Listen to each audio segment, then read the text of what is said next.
Fall is in the air here in Colorado, and as I start to plan for this next homeschool year, I want to share with you 5 things I am committed to doing on a daily basis, especially as our days get busier in this school season. I love new seasons and the excuse to evaluate life, what's working and what's not, what priorities need to shift or change.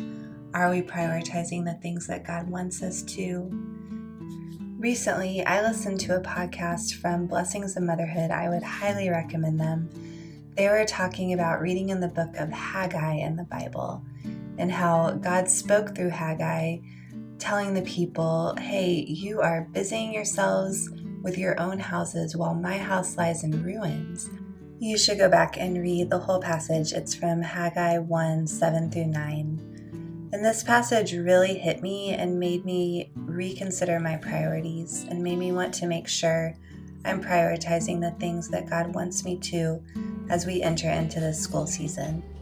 So I want to share with you 5 non-negotiables in our day, 5 things that we will do before anything else. These are the things that really matter. Now, I am definitely not perfect at these by any means, but they're the things that I really want to prioritize and pray that God would help me do above anything else during the day.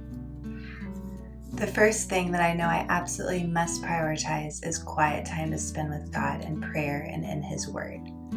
If I'm not reading the Bible each day and spending time to meditate on it and be in prayer with God, I will so easily get off track. I desperately need God's Spirit to soften my heart towards my children. I need Him to guide me throughout the day, showing me what He wants me to do. I need His Spirit to show me who in my life needs extra attention and love each day. I need to give Him my burdens and worries. I need Him more than anything.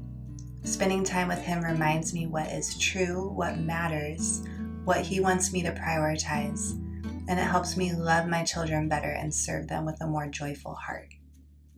I need this time personally, and I also prioritize this time with our family. I read the Bible with my children during breakfast.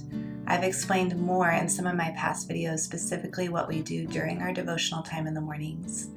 My husband and I read the Bible with our kids before bed also. I want my kids to see the importance of reading the Bible because that is how God speaks to us. The second thing I prioritize is reading. I just talked about reading the Bible, but I believe that reading both personally and to my children is of daily importance. I can so easily let this slip when we get busy.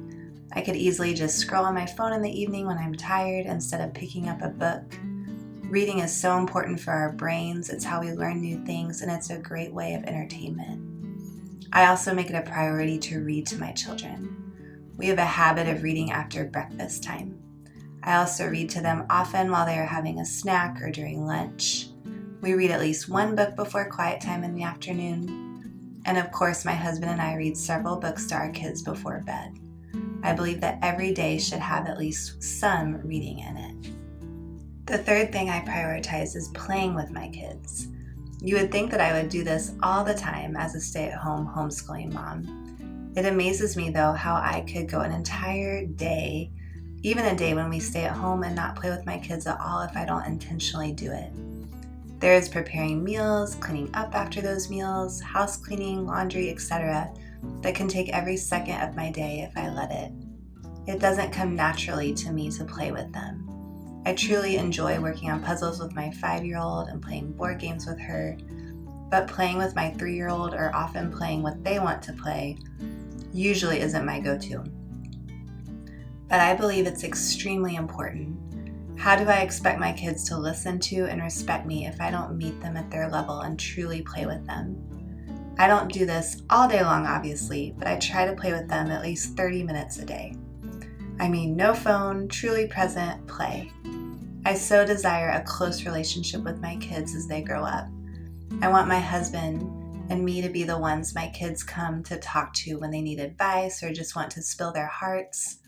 I want us to laugh together, tell stories together, genuinely enjoy being with each other. I believe that if I am intentional to cultivate a friendship with them now and show interest in the things that they are interested in when they are little, then hopefully we will have a really good relationship when they are older. The fourth thing I prioritize is putting my phone away. I might look at it some in the morning before my kids wake up, during quiet time in the afternoon, and in the evening when my kids have gone to bed. Other than that, though, I commit to not being on it. If I don't make that commitment, then I will easily pull it out when I feel the desire to tune out. I want to set a good example and show my kids that they are the most important people to me in that moment. I want to be completely present with them. Now, sometimes I do need to make a phone call or send a quick text to coordinate a play date or something like that. I try to tell them what I am doing if I do need to be on my phone during the day around them. Or sometimes I take pictures with it during the day, so I always try to tell them that, and I often show them the picture. The last thing, this might surprise you, is that I don't eat sugar. Now by this I mean cane sugar or coconut sugar, desserts basically. Sometimes I do have some honey and things or some maple syrup on waffles on a Saturday morning, but for the most part I have given up sugar. Why, do you ask? It wreaks havoc on my digestion. I just feel terrible even if I eat a little sugar. And if I don't feel good, it negatively affects how I am as a mom. So I've realized it's just better in so many ways if I don't eat it. I also try to use honey or maple syrup when I make food for my family as much as possible. You can see we are making some homemade granola bars right now, and I've swapped sugar for maple syrup. It's so easy to make those swaps. I don't remember the last time I used cane sugar. I want to give my kids healthier options as much as I can. Hi, if you're new here, my name is Shannon and I am a homeschooling mom of 3 little ones. And I hope this video encouraged you just to think about what really matters and what your priorities should be as we get into this busier schooling season.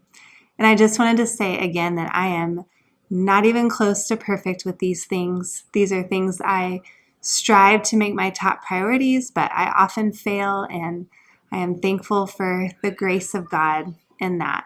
So I just want to make that clear that we do not do these things perfectly, but my goal and prayer is to make these things a top priority each day.